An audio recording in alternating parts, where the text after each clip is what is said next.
I traveled back in time to different people of different religions, the way Swami attracted them, pulled them, and for all of them, they found fulfillment in Swami.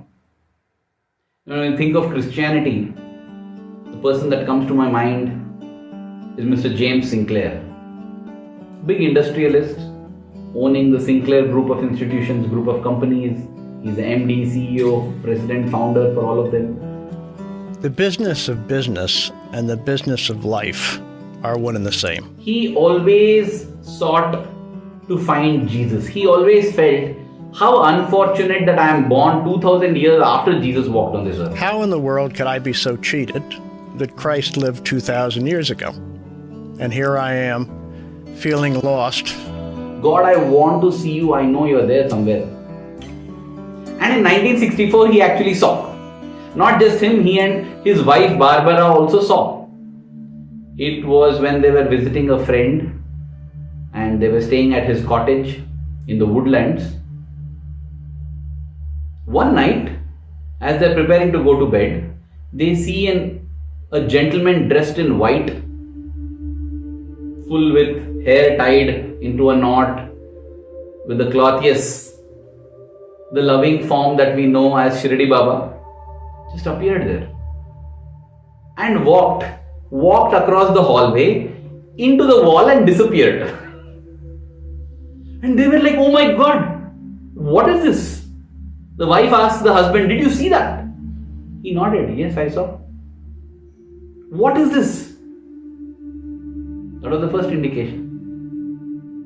4 years later, lot of terrible misfortune struck Mr. Sinclair. What happened? His business went down. The IRS, the taxmen were after him. He had to sell off his car to pay his debts, to pay his rent. He was on the verge of total collapse. He walks down to the underground cellar in his home, sits down and he prays. He prays, he says, God, I don't know where you are. I don't know who you are. But I know you are. You are there.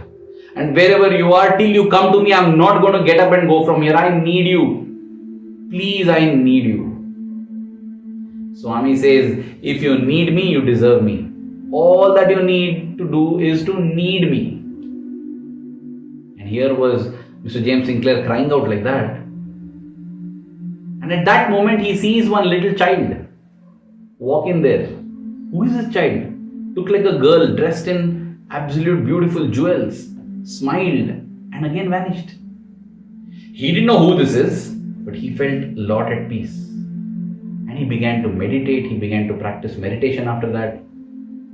Things recovered, many years passed. He would often get dreams, he would get visions. And in those visions, he would see this tall gentleman in white. And beside him, he would see a gentleman, a short gentleman, in orange with a curly mop of hair. And a third gentleman who would look like Jesus. Of course, now we all know Shirdi Sai, Parthi Sai, Prema Sai. He didn't know all that, but he would keep seeing and he just continued with life, with meditation.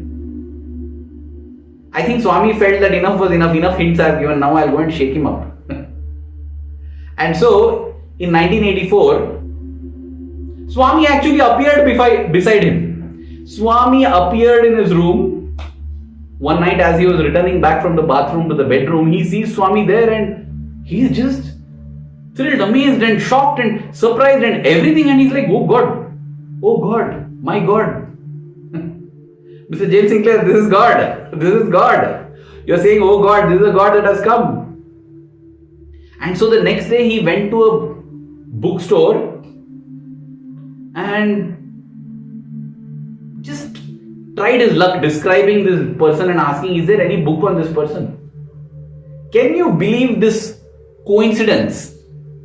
The owner of that bookshop happened to be Swami's devotee.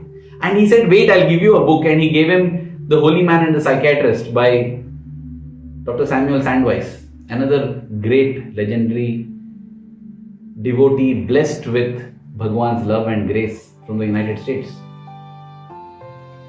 And that's how he landed up finally at Prashantinilayam. Swami called him for multiple interviews.